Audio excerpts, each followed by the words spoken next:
رسول اللہ صلی اللہ علیہ وسلم نے فرمایا کہ محرم کو آپ صلی اللہ علیہ وسلم نے شہر اللہ قرار دیا ہے. صحیح حدیث ہے کہ آپ صلی اللہ علیہ وسلم نے فرمایا, صحیح مسلم کی حدیث ہے کہ رمضان کے روزوں کے بعد سب سے زیادہ جو روزے افضل ہیں وہ شہر اللہ المحرم, اللہ کے مہینے محرم کے ہیں, یعنی اللہ کی طرف اس محرم کی نسبت کی جا رہی ہے, تو ایک بڑی فضیلت کی چیز ہے. اور قرآن میں جن 4 مہینوں کو محترم قرار دیا ہے, عرب ان مہینوں میں جنگ و جدال کو حرام سمجھا کرتے تھے کہ یار یہ ناجائز ہے, اس میں جنگ نہیں کرنی چاہیے, ان مہینوں کا احترام لازم ہے. ان میں 4 مہینوں میں محرم بھی ہے, محرم, رجب, ذی الحجہ, ذی قعدہ, ذی الحجہ, یہ 4 مہینے ہیں جو محترم ہے, لیکن اس میں پھر رجب بھی داخل ہے اور ذی قعدہ بھی اور ذی الحجہ بھی, تو یہ بھی ہے. اور 10 محرم کے روزے کی بڑی فضیلت ہے. آپ صلی اللہ علیہ وسلم نے فرمایا 1 سال کے گناہوں کی معافی کا ذریعہ بنتا ہے, لیکن آپ نے فرمایا کہ یہودیوں کی مشابہت نہ کرو, کیونکہ یہودی 1 روزہ رکھتے ہیں تو ہم 9, 10 یا 10, 11 2 روزے ملائیں گے. تو یہ محرم کی فضیلت ہے. اور یہ کیوں ہے اس کی ہمیں وجہ معلوم نہیں ہے. جیسے کسی نے ابھی بھائی نے سوال پوچھا نا کہ اس میں کوئی واقعات ہوئے تھے, تو پہلے میں بتا دوں 10 محرم میں جب نبی صلی اللہ علیہ وسلم نے محرم کے مہینے کی یہ فضیلت بیان کی تو اس کو کسی واقعے کی بیس پہ بیان نہیں کی ہے. اس بارے میں جتنے واقعات ہمارے پاس منقول ہیں کہ آدم علیہ السلام جنت سے زمین پہ آئے تھے, یا قیامت آئے گی اس دن, یا یہ کہ اور پتہ نہیں کیا کیا, ابراہیم علیہ السلام کو آگ میں ڈالا گیا, یہ سب من گھڑت ہیں, اس کی کوئی حقیقت نہیں ہے, موضوع روایتیں. البتہ اس دن موسیٰ علیہ السلام اور بنی اسرائیل کو فرعون سے نجات ملی تھی, اس بارے میں روایت سندن بہتر ہے, یعنی اس کو مستند روایت کہا جا سکتا ہے. تو وہ یہ کہا جا سکتا ہے کہ 10 محرم کو موسیٰ علیہ السلام اور بنی اسرائیل کو اللہ نے فرعون سے نجات دی تھی, اسی بیس پہ یہودی روزہ رکھا کرتے تھے اس دن. تو یہ روایت کے علاوہ باقی جتنے بھی واقعات ہیں سب من گھڑت ہیں. باقی حضرت حسین رضی اللہ تعالی عنہ کو جو کربلا میں شہادت ملی ہے, وہ تو 10 محرم, وہ تو فضیلت تو اسلام میں پہلے سے تھی, تو حضرت حسین رضی اللہ تعالیٰ عنہ کا واقعہ تو بعد میں ہوا ہے, تو اس سے حضرت حسین کی شہادت کو اور فضیلت مل گئی کہ آپ کو ایک مقدس دن میں اللہ تعالیٰ نے شہادت عطا فرمائی ہے. اسی میں ایک سوال ہے جی, محرم میں نکاح کرنا کیسا ہے؟ یہ سوال بھی ظہور احمد نے کشمیر سے پوچھا ہے. محرم میں نکاح کرنا بھی جائز ہے, بلکہ ہمارے مسلک کے مطابق باعث برکت ہے, کیونکہ محرم کو اللہ کے نبی نے محترم قرار دیا ہے, جو قابل احترام مہینہ ہے تو مقدس ہے, تو مقدس مہینے میں عبادت کا ثواب بھی زیادہ ہوتا ہے, اور نکاح بھی شریعت میں عبادت ہے. نکاح کیسے عبادت ہے؟ شریعت نے نکاح میں عبادت کا رنگ ڈال دیا ہے. دیکھیں آپ کہ نکاح ایک معاملہ ہے, لیکن اس سے پہلے خطبہ بھی ہوتا ہے. خطبہ جمعے کی نماز سے پہلے ہوتا ہے, خطبہ عید کی نماز سے پہلے ہوتا ہے, خطبہ استسقاء کی نماز سے پہلے ہوتا ہے, خطبہ حج میں ہوتا ہے. یہ ساری عبادتیں ہیں نا جس میں خطبہ ہے, لیکن اسلام نے کیا کہا؟ نکاح سے پہلے بھی خطبہ ہوگا. اس کا مطلب اسلام نکاح کو عبادت قرار دے رہا ہے, نکاح میں عبادت کا رنگ بھر رہا ہے. تو عبادتیں تو مقدس مہینے میں زیادہ ثواب ہوتا ہے ان میں. تبھی آپ دیکھیں نبی صلی اللہ علیہ وسلم نے فرمایا رمضان کے بعد سب سے زیادہ روزوں کا ثواب محرم میں ملتا ہے. کیوں؟ مقدس ہے نا, تو عبادت کا ثواب بڑھ گیا اس میں. تو اس حدیث سے صاف ہمیں پتہ چلتا ہے کہ اگر کوئی محرم میں اس نیت سے نکاح کرتا ہے کہ مقدس مہینہ ہے, تو اس میں عبادت کا ثواب بڑھ جائے گا, اور اس میں انشاءاللہ اللہ سے امید کی جا سکتی ہے کہ خیر و برکت زیادہ ہوگی. تو اس کو منحوس سمجھنا جائز نہیں ہے. اگر آپ کہتے ہیں اس مہینے میں چونکہ حضرت حسین رضی اللہ تعالیٰ عنہ کی شہادت ہوئی ہے اس لیے منحوس ہے, تو یہ غلط ہے. ایک تو ہماری نظر میں شہادت ایک بہت مقدس مقام ہے, اس کی وجہ سے کوئی مہینہ منحوس نہیں ہو سکتا. مقدس تو ہو سکتا ہے, منحوس نہیں ہو سکتا. دوسری بات یہ کہ 1 محرم سے لے کے 29 یا 30 ذی الحجہ تک اسلامی تاریخ میں کوئی ایسا دن نہیں ہے جس میں کسی مقدس شخصیت کی شہادت نہ ہوئی ہو یا کسی پہ ظلم نہ ہوا ہو. اگر آپ تاریخ کے اوراق اٹھا کے دیکھیں, ہر مہینے ہر تاریخ کو کوئی نہ کوئی اسلام میں اچھا واقعہ بھی ہوا ہے اور برا واقعہ بھی ہوا ہے. حضرت عثمان رضی اللہ تعالیٰ عنہ کی شہادت ہوئی باغیوں کے ہاتھوں, خود نبی صلی اللہ علیہ وسلم کی وفات ہوئی ربیع الاول میں, اور بھری ہوئی ہے نا اسلامی تاریخ. حضرت علی رضی اللہ تعالیٰ عنہ کی شہادت ہوئی. تو ان تمام شہادتوں کے آپ ایام نکالیں, ان کے مہینے نکالیں, کوئی مہینہ نہیں بچے گا. تو اس بیس پہ اگر آپ کہتے ہیں کہ اس مہینے میں نکاح پسندیدہ نہیں ہے, پھر تو پہلی تاریخ سے لے کے سال کی آخری تاریخ تک کوئی تاریخ بھی ایسی نہیں ہے کہ جس میں انسان نکاح نہ کرے. اس کا مطلب پھر آپ کنوارے چھڑے چھاٹی گھومتے رہیں, اور مسلمانوں کی پھر گروتھ ریشو تو میرا خیال ختم ہو جائے گا, مر جائیں, کہاں پیدا ہوں گے لوگ. اور اگر آپ کہتے ہیں کہ نہیں جی کسی شخصیت کے کسی دن میں انتقال کر جانے سے یا شہید ہو جانے سے یا اس پہ ظلم ہونے سے وہ دن منحوس نہیں بنتا, تو پھر 10 محرم بھی منحوس نہیں ہے. 10 محرم میں بھی آپ نکاح کر سکتے ہیں, اور محرم کے بقیہ تاریخوں میں بھی آپ نکاح کر سکتے ہیں. اور روایات میں ہمیں ملتا ہے کہ بعض بڑے بڑے حضرات تھے, جن کے محرم کے مہینے میں نکاح ہوئے. میں اس بحث میں نہیں جاؤں گا, پھر اس میں تاریخی روایات ہیں, کوئی کہتا ہے فلاں تاریخ تھی, کوئی کہتا ہے, پھر لوگ اس پہ ایک غیر ضروری بحث میں چلے جاتے ہیں. لیکن ہمیں ایسے واقعات ملتے ہیں, تو اس لیے اس بارے میں. اور پھر شریعت میں جلد نکاح کی ترغیب ہے. نکاح کو ڈیلے کرنا یہ شریعت میں پسندیدہ کام نہیں ہے. اس بیس پہ تو ڈیلے کیا جا سکتا ہے نکاح, کہ آپ کو رشتہ سمجھ میں نہیں آ رہا, مشورے کر رہے ہیں, لیکن جب ایک دفعہ رشتہ سمجھ میں آ جائے تو اسلام کا حکم یہ کہ اس میں جلدی کی جائے. صحیح ہے, بخاری کی مشہور حدیث ہے, نبی صلی اللہ علیہ وسلم کی خدمت میں خاتون آئی, عرض کیا کہ یا رسول اللہ میں آپ سے نکاح کرنا چاہتی ہوں. آپ نے چہرہ مبارک کو جھکا لیا, آپ کا ارادہ نہیں تھا. ایک اور صحابی کھڑے ہوئے, عرض کیا یا رسول اللہ آپ میرا ان سے نکاح کر دیں. اسی محفل میں نبی نے ان صحابیہ کا ان صحابی سے نکاح کرا دیا. تو آپ نے تو یہ نہیں پوچھا کہ یہ محرم کا مہینہ چل رہا ہے یا سفر کا مہینہ چل رہا ہے یا ربیع الاول کا مہینہ چل رہا ہے. ڈیلے نہیں کیا اس کو, اس لیے کہ خود آپ کی تعلیمات یہ ہیں کہ نکاح میں جلدی کی جائے. تو اگر آپ کو محرم میں رشتہ ملتا ہے, آپ ربیع الاول تک ڈیلے کرتے ہیں محرم کی وجہ سے, یا سفر تک ڈیلے کرتے ہیں, تو یہ ڈیلے کرنا خود قرآن و سنت کے خلاف ہے. جس چیز میں تعجیل مقصود ہے, جس چیز کو شریعت نے جلدی کا حکم دیا.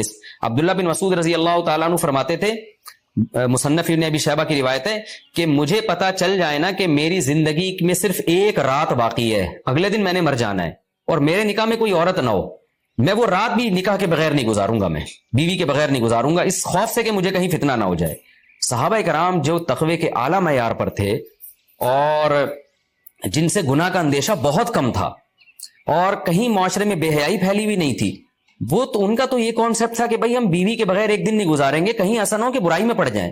اور آج چاروں طرف بےہودگی پھیل رہی ہے, چاروں طرف بے شرمی, بے حیائی, انٹرنیٹ پر بےہودہ چیزیں, آپ یوٹیوب میں ویڈیو میں جائے فوش چیزیں آ رہی ہیں, ہر چیز آپ کی شہوت کو برانگیختہ کرنے والی ہے. اور اس میں آپ یہ کہیں کہ ایک رشتہ طے بھی ہو چکا ہے, آپ صرف اس بیس پر آپ اس کو ڈیلے کر رہے ہیں, ایک مہینہ, دو مہینہ, وہ لوگ سفر میں بھی نہیں کر رہے ہوتے, اور اس بیس پہ آپ ڈیلے کر رہے ہیں. اس میں خطرہ ہوتا ہے کہ مرد کسی گناہ میں نہ پڑ جائے, عورت کسی گناہ میں نہ پڑ جائے, تو شریعت اس کی آپ کو اجازت نہیں دیتی ہے. اور پھر اس میں یہ بھی ہوتا ہے کہ اگر آپ ڈیلے کرتے ہیں تو منگنیاں توڑنے کا شیطان کو موقع بہت ملتا ہے. میرے سامنے ایسے درجنوں واقعات ہیں, رشتہ طے ہوا لیکن جی چونکہ محرم ہے یا سفر آ رہا ہے تو ہم ربیع الاول میں کریں گے, یا منگنی کو کسی بھی وجہ سے ڈیلے کر دیا. تو جب منگنی ڈیلے ہوتی ہے, یعنی نکاح ڈیلے ہوتا ہے, منگنی ہو گئی, نکاح کو ڈیلے کر رہے ہیں آپ, اس میں شیطان پھر دونوں کو لڑواتا ہے. منگنیاں ٹوٹتی ہیں, اکثر نفرتیں پھیلتی ہیں, غلط فہمیاں, بدگمانیاں شیطان کو پھیلانے کا موقع ملتا ہے. اس لیے شریعت میں تو منگنی کا لفظ ہی نہیں ہے, شریعت میں ہے خطبہ. خطبہ کا مطلب نکاح کا پیغام بھیجا, ان کو جب سمجھ میں آ گیا تو فوراً نکاح کر دیا. بیچ کا کوئی راستہ نہیں اللہ نے رکھا. تو چاہے وہ محرم ہو, چاہے وہ سفر ہو, چاہے وہ ربیع الاول ہو, چاہے وہ ربیع الثانی ہو. ہاں کوئی اس وجہ سے ڈیلے کر رہا ہے نکاح, کوئی واقعی شرعی عذر ہے اس کو, وہ بہت سارے مسائل ہیں, لیکن محرم کا ہونا بہرحال کوئی شرعی عذر نہیں ہے. تو اس لیے ہم اس میں نکاح کو جائز سمجھتے ہیں, باعث برکت سمجھتے ہیں. پھر میں بار بار بتا رہا ہوں کہ جو وہ شیعہ حضرات جو کر رہے ہیں ان کو کرنے دیں, میں آپ کو آپ کے مسلک کی بات بتا رہا ہوں. ہم جو قرآن و سنت کو اور اصحاب رسول کو فالو کرتے ہیں اور اہل بیت کو بھی مانتے ہیں, ہم ان کی بات کر رہے ہیں. وہ بھی دعویٰ کرتے ہیں کہ ہم مانتے ہیں, تو ان کو ان کے دعوے پہ رہنے دیں. ہم تو وہی بات کریں گے جو ہمیں صحیح لگے گی. اچھا بھائی, یہ بھی ایک سوال پوچھا ہے جی, 10 محرم کو کون کون سے نبی کو نجات ملی؟ یہ بھی سوال میں نے دہرایا تھا, ام محمد نے پوچھا ہے. تو دیکھیں اس بارے میں صرف ایک واقعہ مستند ہے, حضرت موسیٰ علیہ السلام کو فرعون سے نجات ملی. اس کے علاوہ 10 محرم کی طرف جتنے قصے منقول ہیں, ابراہیم علیہ السلام کو آگ میں ڈالا گیا, پھر آدم علیہ السلام دنیا میں آئے, یا اس دن قیامت آئے گی, یہ سب من گھڑت ہے, ان کی کوئی حیثیت نہیں ہے, ان کو نہیں بیان کرنا چاہیے. یہ بھی سوال ہو گیا قیامت کیا محرم میں آئے گی؟ ایسا نہیں ہے, ہمیں نہیں پتا محرم میں آئے گی یا سفر میں آئے گی. سورہ طٰہٰ میں اللہ نے صاف طور پہ بتا دیا کہ اکاد اخفیہا لتجزا کل نفس بما تسعی, میں قیامت کے دن کو چھپا دوں گا. اللہ نے کسی کو نہیں بتایا کس دن آئے گی, آئے گی تو اچانک آئے گی. اچانک وہی چیز ہوتی ہے جس کی ڈیٹ کا ہمیں علم نہیں ہوتا. لا تأتیکم الا بغتہ, قرآن کہتے ہیں اچانک آئے گی. تو اچانک کا مطلب اس کی ڈیٹ اللہ نے, اس کا سال, اس کا مہینہ اللہ نے ہمیں نہیں بتایا, تبھی تو اچانک آئے گی وہ. اچھا بھائی, عاشورہ کے روزے کی فضیلت جموں کشمیر سے پوچھا محمد اقبال نے, وہ میں نے آپ کے سامنے بیان کر دی. نبی صلی اللہ علیہ وسلم نے فرمایا 1 سال کے گناہوں کا کفارہ ہے. اچھا یہ بھی اسی میں پوچھتے ہیں کہ لوگ کہ 2 دن کے روزے ضروری ہیں یا 1 دن کا بھی روزہ رکھ سکتے ہیں؟ تو بعض علماء کی رائے یہ کہ اس زمانے میں 1 روزہ بھی جائز ہے, کیونکہ نبی صلی اللہ علیہ وسلم نے یہودیوں کی مشابہت کی وجہ سے حکم دیا تھا کہ 2 ملاؤ. اب یہودی یہ روزہ نہیں رکھتے, جو ہمیں جہاں تک نالج ہے, تو اب چونکہ وہ رکھتے ہی نہیں ہے, لہذا اب 1 روزہ بھی اگر کوئی رکھ لے تو بھی ٹھیک ہے. 2 اچھا ہے, نہیں رکھا جاتا تو 1 بھی رکھ لے تو بھی امید ہے انشاءاللہ ثواب ملے گا. اچھا اس میں یہ بھی پوچھا ہے دسترخوان پہ, میں ابھی آ رہا ہوں, دسترخوان محرم میں وسیع کرنا کیسا ہے. لوگ وہ دسترخوان پہ کان لگا کے بیٹھے ہوئے ہوں گے، وہ دسترخوان کب آئے گا مارکیٹ میں؟ اچھا، یہ بھی ایک سوال پوچھتے ہیں لوگ کہ جیسے بھائی نے پوچھا کہ یعنی قضا روزے کی نیت کرنا، یہ راول پنڈی سے محمد اسماعیل نے پوچھا تھا. خوب سمجھ لیں، جن دنوں کا بھی کوئی فضیلت ہے نا روزہ رکھنے کی، جیسے پیر جمعرات کے روزے کی فضیلت ہے، ایام 20 کے روزے کی فضیلت ہے، اسی طرح 10 محرم کے روزے کی فضیلت ہے، اسی طرح 9 ذی الحجہ کے روزے کی فضیلت ہے. ان میں آپ قضا کی نیت نہیں کر سکتے. اگر قضا روزے کی نیت کی تو قضا روزے کا ثواب ملے گا، اس دن کے ثواب سے آپ محروم ہو جائیں گے. خوب سمجھ لیں، شوال کے 6 روزوں میں بھی ایسا ہی ہے. خواتین کیا کرتی ہیں، مینسز کی وجہ سے جو رمضان کے روزے چھوٹ گئے، انہوں نے کہا چلو شوال کے 6 روزے کی نیت بھی کر لو اور رمضان کے قضا روزے کی نیت بھی کر لو، تو گریوی میں دونوں کام ہو جائیں گے. تو ایسا نہیں ہے، ایک ہی ہوگا، یا تو قضا رکھیں یا نفل. اگر قضا روزے رکھے تو پھر وہ نفل کا ثواب نہیں ملے گا، نفل رکھے تو قضا کا ثواب نہیں ملے گا. ان روزوں میں تداخل نہیں ہوتا، نفل اور قضا روزے جمع نہیں ہو سکتے. تو اس لیے عاشورہ کے دن عاشورہ کی نیت ہی کریں، قضا پھر پہلے یا بعد میں رکھ لیں. اچھا جی، اب میں آتا ہوں جی، محرم میں دسترخوان وسیع کرنا کیسا ہے؟ اس بارے میں ایک روایت ہے کہ عاشورہ کے دن جو اپنے اہل و عیال پر دسترخوان وسیع کرے گا، ان کو کھلائے گا، تو اللہ اس کے رزق میں برکت دیں گے. یہ روایت سند کے لحاظ سے کمزور ہے. بعض علماء کی رائے یہ ہے کہ اگرچہ کمزور روایت ہے مگر فضائل میں چلتی ہے، تو کوئی اچھی نیت سے دسترخوان وسیع کر دے، وسیع کر رہا ہے نا، کوئی یتیم کے منہ سے نوالا تو نہیں چھین رہا نا، کھلا ہی رہا ہے، تو اگر کوئی گھر والوں پہ اس دن اچھا کھلا دے گا تو اس میں کیا حرج ہے. بعض علماء کی یہ رائے ہے، وہ بھی اصحاب علم ہے. لیکن بندہ ایک کو ہمیشہ سے ایک اشکال رہا ہے کہ جب ایک بالکل بے غبار صحیح حدیث ہمارے سامنے موجود ہے تو اس کے مقابلے میں ایسی کمزور روایت کو ہم کس بیس پہ ترجیح دے سکتے ہیں؟ ہمارے سامنے جو بے غبار اور بالکل مستند حدیث ہے، جس کی سند پہ کوئی کلام نہیں ہے، وہ ہے روزہ. عاشورہ کے دن روزہ رکھنا چاہیے. روزہ اور دسترخوان آپس میں جمع نہیں ہو سکتے. یعنی عاشورہ کے دن جب آپ دسترخوان وسیع کریں گے تو روزہ کیسے رکھیں گے؟ تو بعض لوگوں نے یہ تعویل کی ہے کہ افطاری میں کر لیں آپ. تو افطاری میں تو 10 تاریخ نہیں رہے گی نا، 11 شروع ہو جائے گی، وہ تو 11 محرم ہو جائے گی. بعض لوگوں نے یہ کہا کہ جی 9 محرم کو جب سورج غروب ہو تو عاشورہ کی رات کو دسترخوان وسیع کر لیں. تو حدیث کے ظاہر سے تو عاشورہ کا دن معلوم ہوتا ہے کہ جب عاشورہ والا دن شروع ہو چکا ہو، یعنی صبح صادق کے بعد. یعنی حدیث میں تکلفات کرنے پڑ رہے ہیں، اس کی تعویلات کرنی پڑ رہی ہیں. تو اس بارے میں علامہ ابن تیمیہ رحمہ اللہ کی رائے ہمیں بہت صحیح معلوم ہوتی ہے. انہوں نے یہ لکھا ہے کہ اصل میں ہوا یہ تھا کہ جب شیعہ حضرات نے عاشورہ کے دن کو منحوس سمجھنا شروع کر دیا کہ یہ منحوس دن ہے اور اس میں غم کا دن ہے، تو بعض سنیوں نے ان کے مخالفت میں نا اس کو خوشی کا دن منانا شروع کر دیا. یعنی ہوتا ہے نا، آپ کسی کی مخالفت میں حد سے تجاوز کرتے ہیں، تو انہوں نے خوشی کے دن کے لیے اس میں کھانے پینے کی روایتیں گھڑ لی، کھاؤ پیو کھلاؤ پلاؤ، تاکہ بالکل ان کی مخالفت ہو. تو حقیقت یہی معلوم ہوتا ہے کہ چونکہ صحیح حدیث میں روزے کا تذکرہ ملتا ہے اور روزہ اور کھلانا پلانا جمع نہیں ہو سکتے. اگر یہ جو دوسری عاشورہ کے میں کھانا کھلانے والی حدیث بھی بالکل بے غبار اور مستند ہوتی نا، تو ہم دونوں کو جمع کر کے تعویلات کر لیتے کہ جی افطار میں کھلا دو اور سارا دن روزہ رکھو، یا نابالغ بچوں کو دن میں کھلا دو اور بڑوں کو روزہ رکھوا دو. تو ہم تعویلات کرتے اگر یہ اسی ٹکر کی حدیث ہوتی. لیکن یہ کمزور حدیث ہے، تو اس کو اتنی صحیح مستند روایت کے مقابلے میں ہم کیسے لا سکتے ہیں؟ تو وہ ابن تیمیہ رحمہ اللہ کی بات کافی معقول معلوم ہوتی ہے کہ بعض شامی لوگوں نے یہ روایت کو گڑھا ہے صرف شیعہ لوگوں کی دشمنی اور مخالفت میں، کہ اس کو خوشی کا دن. تو عاشورہ کا دن تو نہ غم کا دن ہے نہ خوشی کا دن ہے، عبادت کا مقدس دن ضرور ہے، تو برکت کا دن ضرور ہے. تو اس لیے اس میں صحیح بات یہی معلوم ہوتی ہے کہ یہ کھلانا پلانا والا جو روایت ہے یہ ہمیں صحیح معلوم نہیں ہوتی. روزہ رکھیں، اور افطاری میں تو ویسے ہی دسترخوان وسیع کرنا چاہیے. افطاری میں سموسے پکوڑے جلیبیاں بچوں کو کھلائیں تاکہ ان کو روزہ رکھنے کی اور زیادہ حوصلہ افزائی ہو. تو اس لیے ہماری رائے اس میں یہی ہے کہ عاشورہ کے دن بس روزہ ہی کی فضیلت ہے، دسترخوان والی بات ہمیں ٹھیک معلوم نہیں ہوتی. کیونکہ اس کے مقابلے میں جو ہے نا، دسترخوان والی حدیث کے مقابلے میں زیادہ صحیح حدیث ہے جو روزہ تو کھانا پینے سے اجتناب کا نام ہے، اور افطاری میں تو ویسے ہی آدمی کھا لیتا ہے، وہ اس کے لیے پھر ضرورت نہیں ہے الگ سے ہمیں کسی روایت کی. اچھا بھائی، اور بھی محرم کے حوالے سے لوگ سوال پوچھتے ہیں. کالے کپڑے بھی ہو گئے، اور کیا رہ گیا بھائی؟ حلیم رہ گیا. حلیم محرم میں حلیم بھی بناتے ہیں لوگ، تو بے اصل چیز ہے، بدعت ہے. وہ ثواب سمجھ کے کریں گے، بدعت ہے. بعض لوگ کہتے ہیں ہم ثواب سمجھ کے نہیں کر رہے، ویسے ہی سب بنا رہے ہیں تو ہم بھی بنا رہے ہیں. تو بدعت کی تائید تو ہو رہی ہے نا. آپ پورا سال پڑا ہے حلیم کھانے کے لیے، آپ کو کیا مصیبت ہے کہ آپ محرم ہی میں دیکھ پکائیں؟ پورے سال کیوں نہیں پکا رہے تھے آپ؟ تو جب ایک رسم معاشرے میں غلط رسم پھیل جاتی ہے تو اس کا بائیکاٹ کرنا چاہیے. تو آپ نہ بنائیں، کسی اور مہینے میں بنا لیں آپ. تو پوری رات دیگیں چل رہی ہوتی ہیں مذہب کے نام پہ، تو یہ کام نہ کیا جائے نا. اور جو لوگ کہتے ہیں مذہب کے نام پہ نہیں کر رہے, ہم تو ویسے انٹرٹینمنٹ کر رہے ہیں, تو یار کسی اور دن کر لو بھائی, تم پورا سال پڑا ہوا ہے نا, ہم نے کب کہا ہے کہ آپ دیگے نہ پکائیں, آپ پکائیں پوری رات گھوٹے لگائیں اس میں, کسی اور دن کر لیں آپ. اس لیے اسلام کو بچائیں خرافات سے, اسلام کو ہمارے ذمے ہے کہ ہم اسلام کو اسلام وہی ہے جو نبی لے کر آئے. الیوم اکملت لکم دینکم واتممت علیکم نعمتی ورضیت لکم الاسلام دینا. اللہ کہتے ہیں آج کے دن میں نے دین مکمل کر دیا. جب یہ آیتیں نبی پہ نازل ہو گئیں تو اس میں حلیم نہیں تھا, محرم کا حلیم, دین مکمل ہو چکا, اس کو رہنے دیں آپ. اور پھر وہی ہے کہ جب آپ روزہ رکھیں گے تو حلیم کھائیں گے کس وقت؟ رات کو آپ کھائیں گے, تو رات کو تو ویسے ہی کم کھانا چاہیے, سونے کے لیے اللہ نے رات بنائی ہے, کھانے پینے کے لیے تھوڑی بنائی ہے رات. دن میں آپ نے روزہ رکھنا ہے, تو یہ روزے سے بھی میچ نہیں کر رہا ہے یہ جو حلیم ہے نا. اس لیے اس سے اجتناب کریں, ایوائڈ کریں. جو گلی کے لوڑے لپاڑے بنا رہے ہوتے ہیں ان کو محبت سے سمجھا دیں, یار اگلے دن بنا لو, باز آ جائے ٹھیک ہے, نہیں تو پھر نکل لیں آپ پتلی گلی سے, الجھے نہیں لوگوں سے. تو یہ محرم کے حوالے سے کچھ باتیں تھیں. بھائی نبیل بھائی کوئی بات رہ تو نہیں گئی ہے آپ کے ذہن میں ہو تو بتا دیں, تاکہ یہ تو لوگوں نے جو سوال پوچھے تھے اس کے جواب تو میں نے دے دیا, آپ کے ذہن میں بھی کوئی سوال ہو تاکہ ٹاپک کمپلیٹ ہو جائے. محرم میں جھاڑو لگانا جائز ہے؟ جھاڑو سے کیا ہوتا ہے؟ یہ کہہ رہے ہیں وہ لوگ کہتے ہیں محرم میں جھاڑو نہیں لگانی چاہیے. اچھا, محرم میں مرثیہ سننا اور غم منانا اور رونا, سینہ پیٹنا, نبی صلی اللہ علیہ وسلم نے تو گریبان چاک کرنے والوں پہ لعنت کی ہے. بخاری مسلم کی روایتیں موجود ہیں, لیس منا من شق الجیوب, جو گریبان پھاڑتا ہے وہ ہم میں سے نہیں ہے.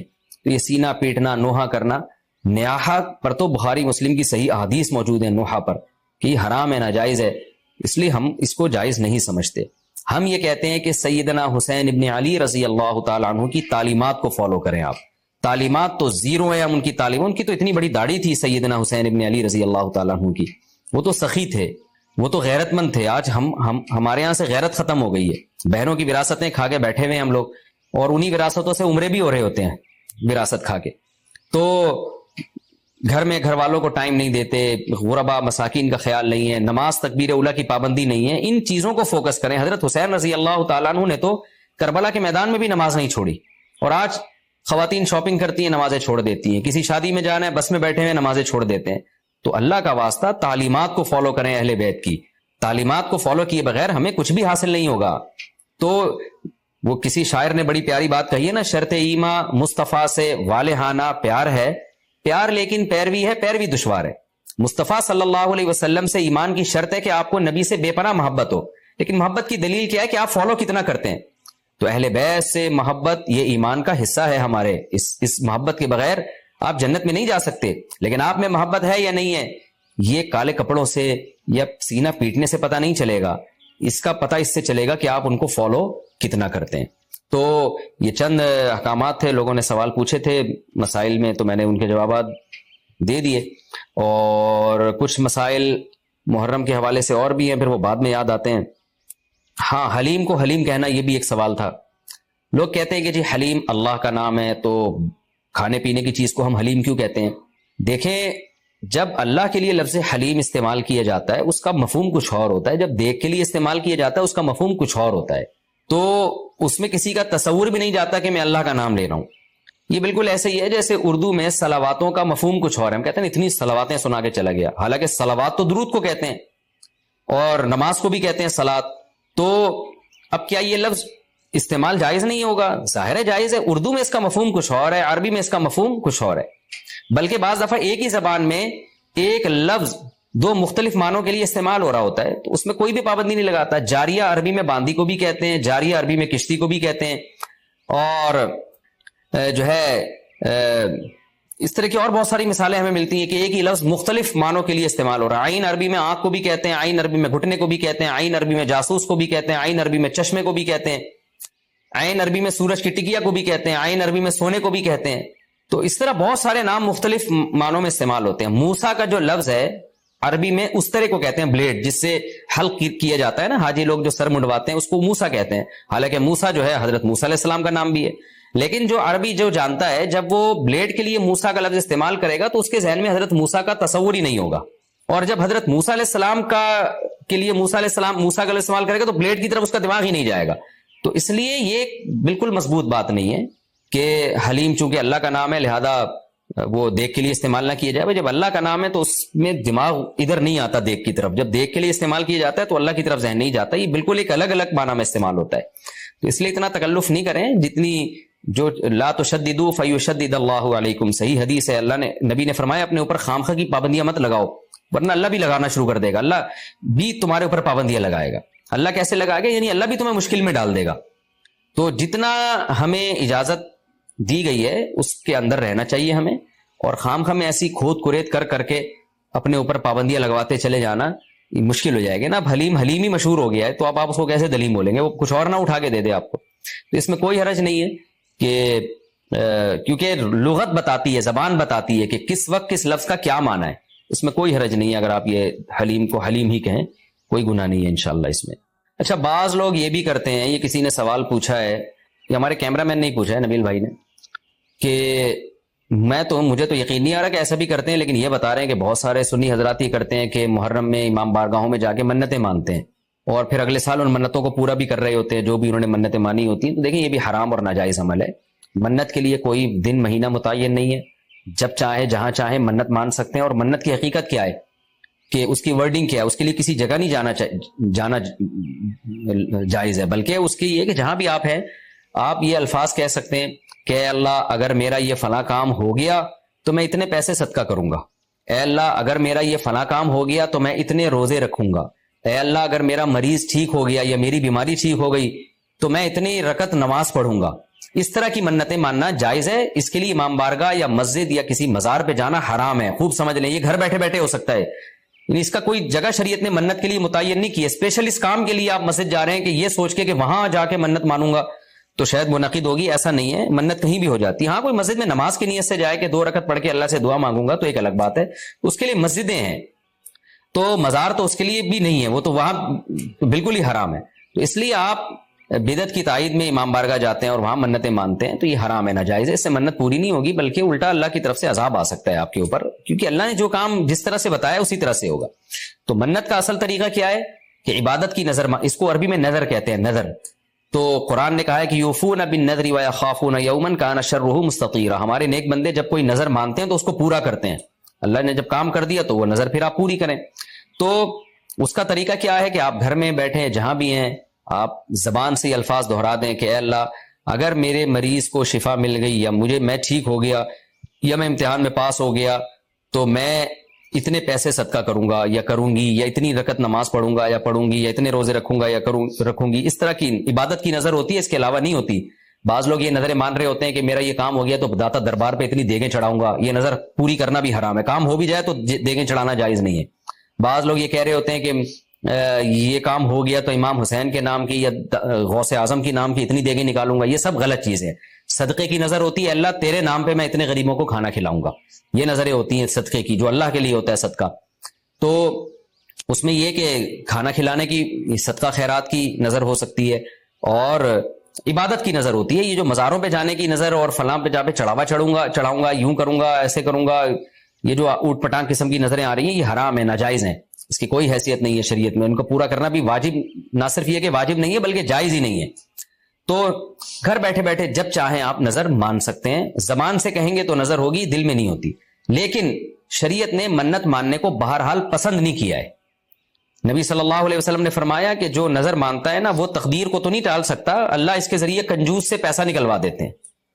یعنی تقدیر میں بیماری ٹھیک ہونا ہوگی تو ہو جائے گی, کامیابی ہوگی تو ہوگی, وہ تو. لیکن کیا ہوتا ہے کہ بندہ ٹھیک ہو جاتا ہے اور جو آدمی کبھی صدقہ نہیں کرتا اس بہانے اس کی جیب سے, کنجوس کی جیب سے پیسے نکل جاتے ہیں. ویسے تو دے نہیں رہا تھا صدقہ, تو اللہ نے بیماری میں ڈال دیا, چل اب منت مان تاکہ میں بیماری ٹھیک کروں اور تو اب پیسے نکال یہاں سے. تو کنجوسوں کے ذریعے, کنجوسوں کا پیسہ نکلوانے کے لیے یہ کام ہوتا ہے. بے نمازیوں کو نماز پڑھوانے کے لیے, جو روزہ نہیں رکھتے ان کو روزہ رکھوانے کے لیے. تو اس حدیث سے پتہ چلتا ہے کہ منت اور نظر کو جائز ہے لیکن پسند نہیں کیا گیا. علماء نے اس کی وجہ بیان کی ہے کہ یہ ایک طرح سے نا اللہ سے ایک طرح کا مقابلہ چل رہا ہے کہ اللہ میرے مریض کو یا مجھے ٹھیک کر دے تو میں اتنے روزے رکھوں گا. یعنی بارگیننگ ہو رہی ہے اللہ تعالیٰ سے کہ اگر نہیں ٹھیک کیا تو میں نہیں رکھتا, جا بھائی. اے اللہ اگر میں پاس ہو گیا نا تو میں 1 لاکھ روپے صدقہ کروں گا, اگر نہیں ہوا تو ہم بھی صدقہ نہیں کر رہے. تو ایک طرح کا نا مقابلہ چل رہا ہے. عبدیت یہ ہے کہ اللہ تو مجھے پاس کرے گا تو بھی 1 لاکھ روپے دوں گا, نہیں کرے گا تو بھی 1 لاکھ روپے دوں گا, اس لیے کہ میں تو تیرا بندہ ہوں. لیکن تو مجھے ویسے ہی پاس کر دے امتحان میں, چاہے میں لاکھ دوں یا نہیں دوں, میں تو تیرا بندہ ہوں, میں تو فقیر ہوں. فقیر بارگیننگ تھوڑی کرتا ہے. سیٹھ صاحب آپ نے مجھے اگر 100 روپے دیے نا تو میں بھی آپ کا فلاں کام بنا دوں گا. فقیر کہتے ہیں اللہ کے نام پہ 100 روپے دے دو, میں فقیر پھٹا, پرانے کپڑے میرے, میں کیا کروں گا یار آپ کے لیے. تو اللہ سے بھی بھکاریوں کی طرح مانگنا یہ اللہ کو زیادہ پسند ہے. منت ماننا بھی جائز ہے لیکن پسندیدہ کام نہیں ہے. ہاں جس طرح سے امام بارگاہوں میں یا مزاروں میں جا کے منتیں مانی جا رہی ہیں وہ بالکل حرام ہے، بالکل ناجائز ہے، اور اس کے لیے محرم کا دن متعین کرنا یہ سمجھ کے کہ اس میں منت زیادہ پوری ہوگی، یہ بھی حرام ہے، ناجائز ہے اور بدعت کی تائید ہے۔ اس سے آپ سب لوگ اجتناب کریں، اس سے گناہ ملتا ہے۔ اچھا، یہ بھی محرم کے حوالے سے سوال پوچھا جاتا ہے جی، کیا قربانی کا گوشت محرم سے پہلے ختم کرنا ضروری ہے؟ عاقب شاہ دبئی سے پوچھتے ہیں جی، کچھ لوگ کہتے ہیں قربانی کا گوشت محرم سے پہلے ختم ہو جانا چاہیے، کیا یہ بات صحیح ہے؟ نہیں، ایسا کچھ نہیں ہے۔ قربانی کا گوشت آپ پورے سال چلا سکتے ہیں اگر محفوظ رکھ رہے ہیں، لیکن وہی ہے کہ کھا لیں جلدی تو اچھی بات ہے، تازہ تازہ گوشت کھا لیں۔ محرم میں بھی بہت 2 مہینے ہو جاتے ہیں، تاخیر ہو جاتی ہے، تو اس لیے بہتر یہی ہے کہ پہلے کھا کے ختم کریں، لیکن اگر کوئی محفوظ بھی رکھتا ہے تو کوئی گناہ اس میں نہیں ہے۔ اچھا، ایک اور سوال سبیلوں کے حوالے سے پوچھا جاتا ہے کہ محرم میں سبیلیں لگانا، ان سبیلوں سے پانی پینا، تو دیکھیں وہ بھی شیعہ حضرات کا مسلک ہے، ان کا کانسیپٹ ہے کہ وہ حضرت حسین کے نام کی سبیلیں لگاتے ہیں۔ میں بار بار کہہ رہا ہوں کسی کو چھیڑے نہیں، اپنا مسلک چھوڑے نہیں، دوسرے کو چھیڑے نہیں۔ یہ میں اہل سنت والجماعت کے لیے مسائل ریکارڈ کروا رہا ہوں کہ ہمارے لیے کسی بھی چیز کے جائز اور ثواب ہونے کے لیے دلیل کی ضرورت ہے۔ دلیل قرآن و سنت ہے، صحابہ ہیں، تو ہمیں نہ اہل بیت سے اس کا کوئی ثبوت ملتا ہے، نہ صحابہ سے، نہ قرآن و سنت سے کہ محرم میں صحابہ نے سبیلیں لگائیں۔ حضرت حسین رضی اللہ تعالیٰ عنہ کی شہادت کے بعد اہل بیت میں سے کسی نے سبیلیں لگائی ہوں یا انہوں نے سبیلیں لگانے کا حکم دیا ہو، کہیں بھی نہیں ملتا۔ یہ عمل بھی بدعت ہے، ناجائز ہے، اس سے اجتناب کریں۔ اور ایک عجیب بات ہے، کبھی آپ اس کو غم کا مہینہ کہتے ہیں اور کالے کپڑے پہنتے ہیں اور سبیلیں لگا کے لوگوں کو شربت پلا رہے ہیں، تو یہ تو خوشی کے موقع پہ ہوتا ہے نا، خوشی کے موقع پہ کھلایا پلایا جاتا ہے، تو یہ ایک کنفیوژن ہے کہ یہ خوشی منا رہے ہیں کہ غم منا رہے ہیں۔ تو کھلانا پلانا خوشیوں کے موقع پہ ہوتا ہے، تو اس لیے آپ ان چیزوں سے اجتناب کریں، نہ سبیل لگائیں، نہ اس پہ کھڑے ہو کر پانی پئیں۔ جو لگا کے بیٹھا وہ اس کو چھیڑے نہیں، آپ تنگ نہ کریں، وہ اس کا مسئلہ کہ اس کو چھوڑ دیں۔ دنیا میں بہت سارے فرقے ہیں، کس کس کو آپ قابو میں کریں گے؟ ملک میں انارکی پھیلتی ہے، ملک میں فسادات ہوتے ہیں، کسی سے نفرت کرنے کی ضرورت نہیں ہے، کسی کو ٹاؤنٹنگ کرنے کی ضرورت نہیں ہے، طنز تانے کی ضرورت نہیں ہے۔ جو لگا کے بیٹھا ہوا ہے لگائے، جو پی رہا ہے اس کو پینے دیں، چھیڑے نہیں۔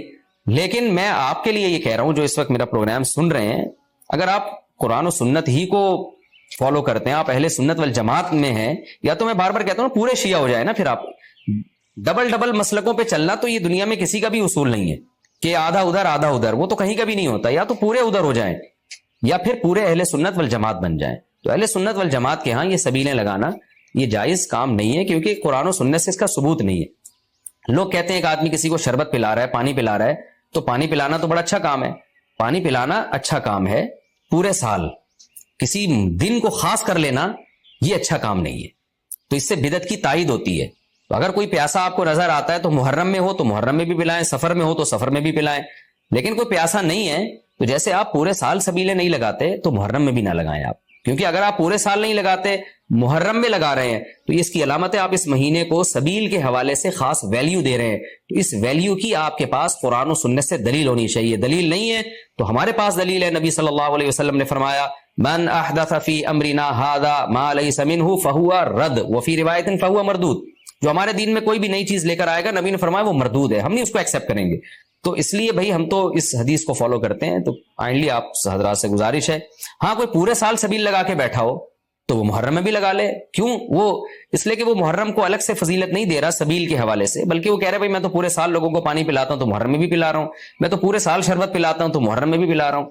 لیکن ایک آدمی سال کے 11 مہینے نہیں پلاتا، صرف محرم میں سبیل لگا کے بیٹھا ہے، اس کا مطلب وہ اس مہینے کو سبیل کے حوالے سے زیادہ ویلیو دے رہا ہے۔ اس ویلیو کے لیے میں نے کہا دلیل چاہیے، دلیل آپ کے پاس اگر نہیں ہے تو پھر وہ حدیث ہے جو ہمارے دین میں نئی چیز ایجاد کرے گا تو وہ چیز مردود ہے، اس لیے اس عمل سے بھی اجتناب کریں۔ دیکھیں جنت میں جانے کے لیے ہمیں وہ کام کرنے پڑیں گے جو اللہ رسول نے بتائے ہیں، اور اس میں اپنی طرف سے ایڈیشن کرنا یہ ناجائز ہے، اس عمل کو شریعت میں بدعت سیئہ کہا جاتا ہے۔ اللہ تعالی ہماری حفاظت کرے۔